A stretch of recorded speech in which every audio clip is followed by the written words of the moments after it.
2019 সালে বিএনপি নির্বাচনে এই সরকারের অধীনে যেতে চাইছে না বা গেলে জাতীয় নির্বাচনে বিএনপির অংশগ্রহণের কি প্রতিবন্ধকতা, কেন যেতে চাইছে না?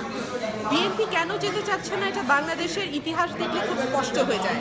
বাংলাদেশের ইতিহাসে বলে যে কোনো দলীয় সরকারের অধীনে কখনো কোনো নির্বাচন সুষ্ঠু হয়নি। এই সেই 73 থেকে যদি আপনি দেখেন কোনো নির্বাচনে দলীয় সরকারের অধীনে সুষ্ঠু হয়নি, এবং যে কারণে কিনা আওয়ামী লীগ আন্দোলন করে কেয়ারটেকার গভর্নমেন্টের একটা প্রভিশন সংবিধানে নিয়ে আসে, পরে তারাই আবার সেই কেয়ারটেকার গভর্নমেন্টটি সংবিধান থেকে তুলে দেয় এবং তাদের পছন্দ মাফিক একটি নির্বাচনের আয়োজন করবার চেষ্টা করে, যার ফলে 2014 সালে বিএনপি সহ আরও 38টি রাজনৈতিক দল সে নির্বাচন বর্জন করতে বাধ্য হয়।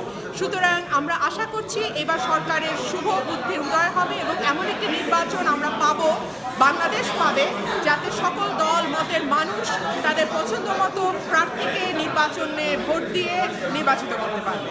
কিন্তু ইতিপূর্বে বিএনপি যে সমস্ত স্থানীয় সরকার নির্বাচনে অংশ নিয়েছে, মেয়র নির্বাচনে অংশ নিয়েছে, তো সেই নির্বাচনগুলো যদি নির্বাচন কমিশনের অধীনে সুষ্ঠু হতে পারে, তাহলে জাতীয় নির্বাচনে কেন সুষ্ঠু হবে না?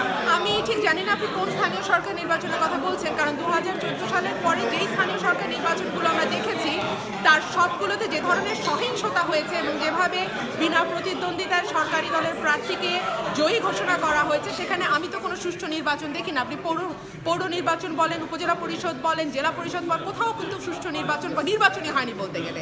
তো সেইখানে এবং যেখানে দুই একটি জায়গায় 2014-এর আগে বিএনপি নির্বাচিত হয়েছে বেশ কয়েকটি সিটি কর্পোরেশনে, তার একটিতেও কোনো মেয়রকে কাজ করতে দেওয়া হয়নি। এবং আপনি জানেন যে গাজীপুরের মেয়রকে তিনবার বরখাস্ত করা হয়েছে, অন্যান্য মেয়রকেও কিন্তু বারবার বরখাস্ত করা হচ্ছে এবং কোর্ট অর্ডার নিয়ে আসছে। তিনি নির্বাচিত হয়েছেন তো এই নির্বাচন কমিশনের অধীনে নির্বাচনে অংশ নিয়ে। এই নির্বাচন কমিশন একেবারে নতুন নির্বাচন কমিশন, এর অধীনে নির্বাচন কিন্তু এখনো ইতিপূর্বে যে নির্বাচন কমিশন ছিল যেটি সরকারের মানে এই সরকারের মেয়াদেই ছিল, সেই নির্বাচন না, সেটা হচ্ছে আপনি বলছেন 2014-এর আগে যেগুলো হয়েছে সেই নির্বাচনগুলোতে সরকার এক ধরনের আশা জাগানোর চেষ্টা করেছে বিএনপির মধ্যে বা বিরোধী দলগুলোর মধ্যে যে তাদের অধীনে সুষ্ঠু নির্বাচন হতে পারে, কিন্তু বিএনপি বা বিরোধী দল নির্বাচন প্রক্রিয়াটি একটি সাংবিধানিক প্রক্রিয়া।